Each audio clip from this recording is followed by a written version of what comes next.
मिनश्शैतानिर्रजीम बिस्मिल्लाहिर्रहमानिर्रहीम। Welcome to my YouTube channel जिना science official. Students, आज की जो वीडियो है ये खास तौर पे 10th बायोलॉजी के हवाले से उन स्टूडेंट्स के लिए है कि जो पेयरिंग स्कीम के हवाले से बहुत परेशानी का शिकार है। तो स्टूडेंट्स, आज हम इस लेक्चर के अंदर 10th बायोलॉजी की पेयरिंग स्कीम को स्टडी करेंगे। तो चलते हैं अपने लेक्चर की तरफ। Students, pairing scheme for 10th class biology 2025। तो अगर हम देखें पेपर को देखें तो पेपर में टोटल 60 नंबर होते हैं और 60 नंबर का पेपर आप लोगों ने अटेम्प्ट करना है। उसमें टोटल क्वेश्चंस जो हैं वो 7 होते हैं। उन 7 क्वेश्चंस को फर्दर 2 हिस्सों के अंदर डिवाइड किया गया है। यानी कि फर्स्ट पार्ट जो है वो हमारा ऑब्जेक्टिव पार्ट है और सेकंड पार्ट जो है वो हमारा सब्जेक्टिव पार्ट है। अब सब्जेक्टिव पार्ट को फर्दर 2 हिस्सों के अंदर डिवाइड किया गया है। एक वो पोर्शन है जो शॉर्ट क्वेश्चंस पर मुश्तमिल होता है और दूसरा वो क्वेश्चन है जो लॉन्ग क्वेश्चंस पर मुश्तमिल होता है। स्टूडेंट, सबसे पहले हम आते हैं अपने ऑब्जेक्टिव पार्ट की तरफ।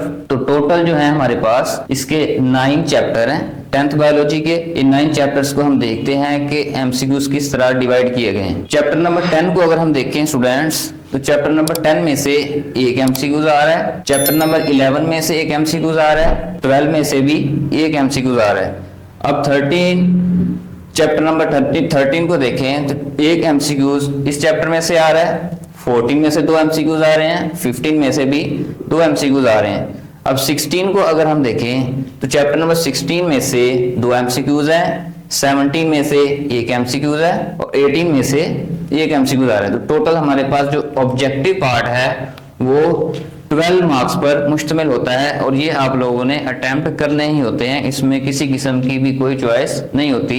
9th में भी आप लोगों ने इसी तरह ही अटेम्प्ट किए थे। अच्छा, उसके बाद आते हैं हम लोग अपने अगले पोर्शन की तरफ जो कि हमारा है सब्जेक्टिव पार्ट। अब इस सब्जेक्टिव पार्ट को अगर हम देखें तो सब्जेक्टिव पार्ट्स के जो टोटल मार्क्स हैं वो है 48। अब इन 48 में से 30 मार्क्स के हमारे पास शॉर्ट क्वेश्चंस हैं और 18 मार्क्स के हमारे पास लॉन्ग क्वेश्चन है। अब अगर हम शॉर्ट क्वेश्चंस की डिवीजन को देखें तो क्वेश्चन नंबर 1 जो है वो हमारा ऑब्जेक्टिव पार्ट था। अब जो क्वेश्चन नंबर 2 है वो हमारा शॉर्ट क्वेश्चन वाला पोर्शन है। यानी शॉर्ट क्वेश्चंस को फर्दर 3 हिस्सों में डिवाइड किया। क्वेश्चन नंबर 2 भी शॉर्ट क्वेश्चन वाला पोर्शन है, 3 भी और 4 भी। क्वेश्चन नंबर 2 को अगर हम देखें तो हर पोर्शन 3 चैप्टर में से कंप्लीट हो रहा है। 3 चैप्टर्स कौन कौन से हैं क्वेश्चन नंबर 2 में? चैप्टर नंबर 10 है हमारे पास, चैप्टर नंबर 11, चैप्टर नंबर 12। अगर शॉर्ट क्वेश्चंस को हम देखें, चैप्टर नंबर 10 में से 4 शॉर्ट क्वेश्चंस आ रहे हैं, चैप्टर नंबर 11 में से हमारे पास 2 शॉर्ट क्वेश्चन आ रहे हैं, चैप्टर नंबर 12 में से हमारे पास 2 शॉर्ट क्वेश्चन आ रहे हैं। तो स्टूडेंट्स, टोटल हमारे पास शॉर्ट क्वेश्चन बन रहे हैं 8। अब इन 8 शॉर्ट क्वेश्चन में से आप लोगों ने जो अटेम्प्ट करने हैं वो है 5। उन 5 के अगर हम नंबर को देखें तो 2 से मल्टीप्लाई करें तो कितने नंबर बन गए? 10। अब क्वेश्चन नंबर 3 पे आ जाएं। ये क्वेश्चन नंबर 3 जो है ये फर्दर 3 चैप्टर्स पर मुश्तमिल होता है। Question number 13, 14 and 15। अब क्वेश्चन नंबर जो चैप्टर नंबर 13 जो है उसमें से 3 शॉर्ट क्वेश्चंस आएंगे, चैप्टर नंबर 14 में से 2 शॉर्ट क्वेश्चंस आएंगे, चैप्टर नंबर 15 में से भी 3 शॉर्ट क्वेश्चन आएंगे। तो टोटल हमारे पास कितने क्वेश्चन बन गए? 8। इन 8 में से आप लोगों ने 5 को अटेम्प्ट करना है। 5 को 2 से मल्टीप्लाई करें तो कितने हो गए? 10। तो टोटल हमारे पास 20 नंबर हो गए। अब तीसरा पोर्शन जो है वो भी सेम पिछले पोर्शन की तरह ही है कि 3 चैप्टर्स पर मुश्तमिल है। उन 3 चैप्टर्स की अगर हम डिवीजन देखें तो चैप्टर नंबर 16 इसके अंदर आता है, 17 है और 18। अब 17 में चैप्टर नंबर 16 में से 4 शॉर्ट क्वेश्चन आ रहे हैं, 17 में से 2 शॉर्ट क्वेश्चन आ रहे हैं, 18 में से भी 2 शॉर्ट क्वेश्चन आ रहे हैं। तो टोटल 8 शॉर्ट क्वेश्चन हो गए। 8 में से आप लोगों ने 5 अटेम्प्ट करने हैं। तो यहाँ पे स्टूडेंट्स क्या करते हैं कि पूरे के पूरे शॉर्ट क्वेश्चन अटेम्प्ट करके आते हैं। अगर एक एक्स्ट्रा आप लोग शॉर्ट क्वेश्चन को अटेम्प्ट कर लेंगे तो वो आपके लिए बेनिफिशियल है। हो सकता है पिछला कोई शॉर्ट क्वेश्चन आपका गलत हो जाए तो वो आगे वाला शॉर्ट क्वेश्चन उसके रिप्लेसमेंट में आ सकता है, तो आपके नंबर ज़ाया नहीं होंगे। तो स्टूडेंट्स, आगे आते हैं हम अपना सब्जेक्टिव पोर्शन यानी कि लॉन्ग क्वेश्चन। लॉन्ग क्वेश्चन कितने हैं? लॉन्ग क्वेश्चन हमारे पास आते हैं 3। इन 3 में से आप लोगों ने 2 लॉन्ग क्वेश्चन अटेम्प्ट करने हैं। वो कैसे करने हैं? जैसे आप लोगों ने तैयार किए हुए हैं, ठीक है। इसलिए पेयरिंग स्कीम हम आप लोगों को बता रहे हैं ताकि आप लोगों के लिए आसानी हो। तो लॉन्ग क्वेश्चंस में ही स्टूडेंट्स को ज़्यादा मसला होता है।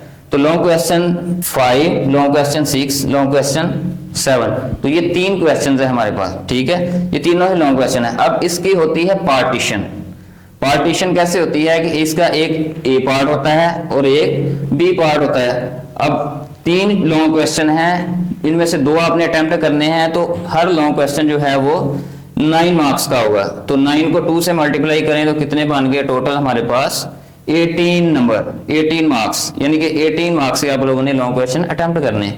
अब यहाँ पे देखें क्वेश्चन नंबर 5 जो है, इसके दोनों पार्ट्स को देखें तो पहला पार्ट जो है वो ए पार्ट वो चैप्टर नंबर 11 में से आ रहा है और दूसरा पार्ट जो है वो चैप्टर नंबर 13 में से आ रहा है। जो पहला पार्ट है वो 5 नंबर का होता है, जो दूसरा पोर्शन है बी पार्ट उसके कितने नंबर होंगे 4, तो टोटल हमारे पास कितने मार्क्स बन गए 9। इसी तरह क्वेश्चन नंबर 6 है वो चैप्टर नंबर 12 से आ रहा है और 14 में से आ रहा है। इसी तरह ए पार्ट 5 नंबर का होगा, बी पार्ट 4 नंबर का होगा। तो क्वेश्चन नंबर 7 की तरफ अगर हम आए तो चैप्टर नंबर 7 में ए पार्ट जो है वो 17 चैप्टर में से आ रहा है और जो बी पार्ट है वो चैप्टर नंबर 18 में से आ रहा है। तो स्टूडेंट्स इसी तरह आप अपने पेपर को अटेम्प्ट कर सकते हैं। तो आज के लिए इतना ही, नई वीडियो के साथ फिर हाजिर होंगे। अल्लाह हाफिज।